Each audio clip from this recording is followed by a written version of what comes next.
Hello guys, welcome back my YouTube channel by Lalit Kumar. और आज इस वीडियो लेक्चर में बात करने वाले हैं एमएसएन का paper medical surgical nursing first second year का पेपर लगता है।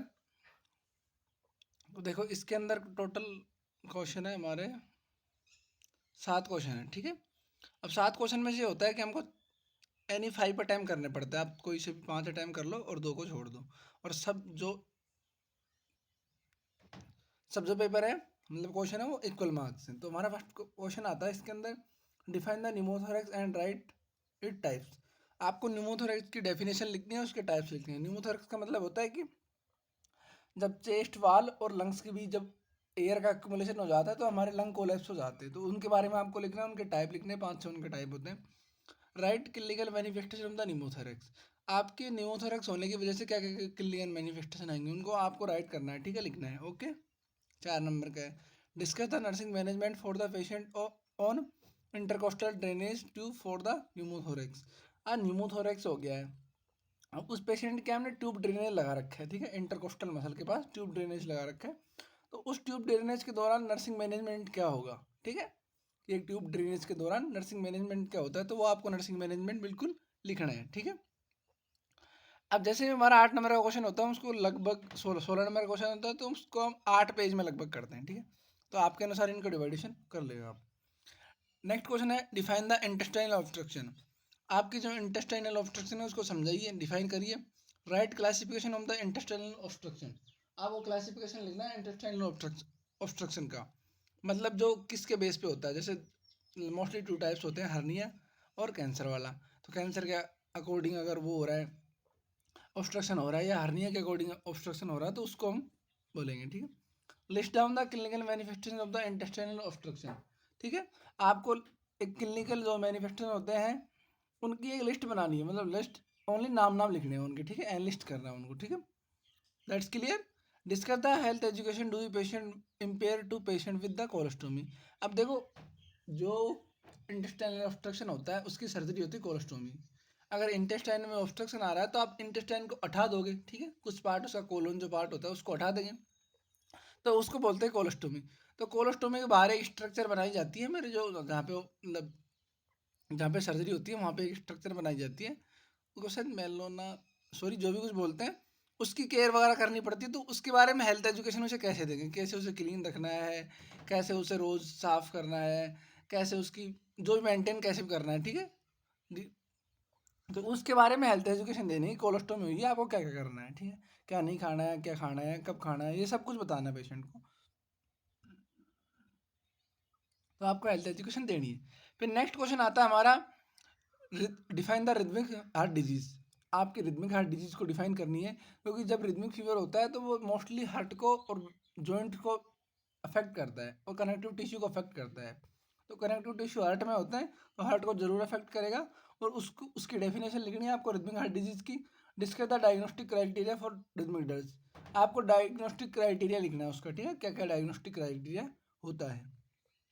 Discuss the nursing management for the patient of RHD। Rhythmic heart disease का जो पेशेंट होता है उसके लिए नर्सिंग मैनेजमेंट बनाना है आपको, कि कैसे कैसे उसकी केयर करेंगे, जो भी नर्सिंग मैनेजमेंट का वो बनाना है। फिर नेक्स्ट क्वेश्चन आता है हमारा, डिफाइन द हाइपोथायरॉयडिज्म। बहुत कॉमन क्वेश्चन है, रेयर क्वेश्चन है, हर बार पूछा जाता है। आप हाइपरथायरॉयडिज्म को डिफाइन कर दोगे। Right the clinical manifestation of the hyperthyroidism. आपको हाइपरथायरॉयडिज्म के क्लिनिकल मैनिफेस्टेशन आपको डालने हैं, ठीक है।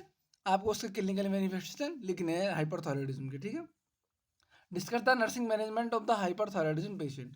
आपको हाइपरथायरॉयडिज्म पेशेंट का नर्सिंग मैनेजमेंट लिखना है कि क्या। अब इसमें मोस्टली तो ड्रग्स आती है, एंटी हाइपरथायरॉयडिज्म ड्रग्स आएंगी, और जो कुछ मतलब वो आएगा, क्लिनिकल मैनिफेस्टेशन वगैरह आएंगे। Sorry sorry, only diet management आएगा इसके अंदर। इसको अपन नर्सिंग मैनेजमेंट ऐसे बना के लिखना है, उसमें डाइट भी इंक्लूड हो जाए पेशेंट की, और सिम्टोमेटिक ट्रीटमेंट भी हो जाए, और एंटी एंटी थायराइड मेडिकेशन के हम नाम भी लिख देंगे, तो वो आपका नर्सिंग मैनेजमेंट हो जाएगा। पर इसमें डाइट को मोस्टली रखना है, ठीक है। Write down the short note. Short note लिखना है आपको एक। अब 4 नंबर का एक शॉर्ट नोट से आपको 4 अटैम्प्ट करने हैं। ये टोटल आए 6 में से आपको 4 करने हैं, यानी 4 करने हैं, ठीक है।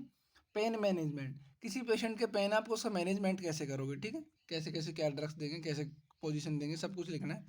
एम्पुटेशन, किसी पेशेंट का एम्पुटेशन हुआ है, मतलब या तो उसके अपर लिम कटे हुए हैं या लोअर लिम कटे हुए हैं, तो उस पेशेंट को क्या आप जो भी कुछ केयर वगैरह है, एम्पुटेशन के बारे में मतलब कुछ भी लिख सकते हो शॉर्ट नोट्स में, तो आपको उससे रिलेटेड होना चाहिए। कैटरेक्ट, मोतियाबिंद के बारे में लिखना है, ये सबसे कॉमन डिजीज होती है ओल्ड एज के अंदर कैटरेक्ट, तो वो लिखनी है आपको।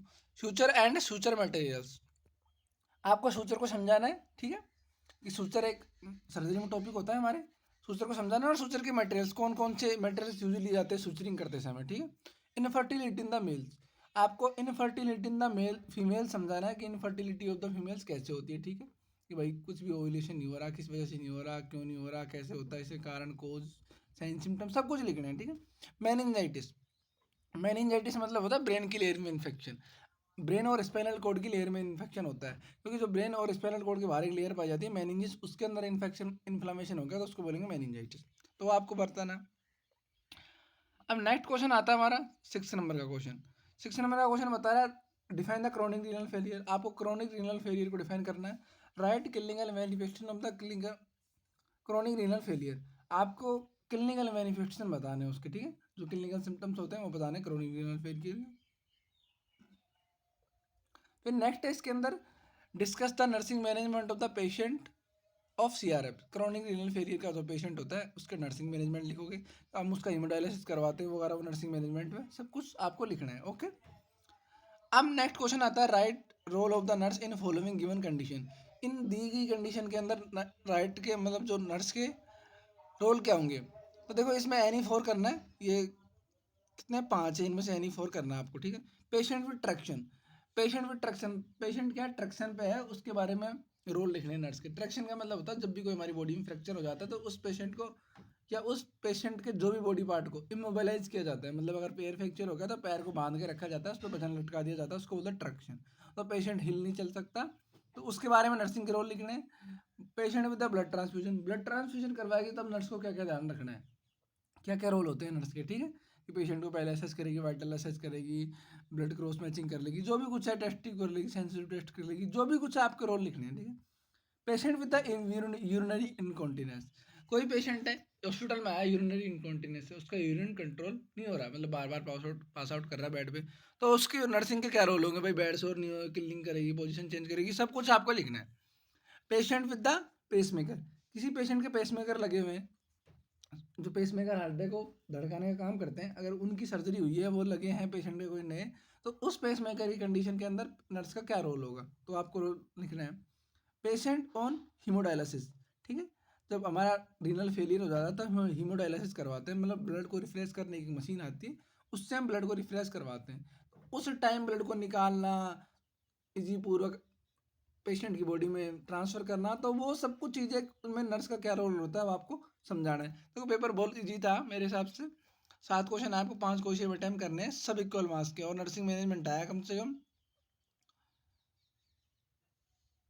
5 क्वेश्चन में नर्सिंग मैनेजमेंट आया आपको। नर्सिंग मैनेजमेंट बहुत ईजी होता है, आप हर बच्चा बना सकते हैं नर्सिंग मैनेजमेंट अपने अनुसार। थैंक यू, अब मिलते हैं नेक्स्ट पेपर के साथ नेक्स्ट वीडियो में। ओके, धन्यवाद।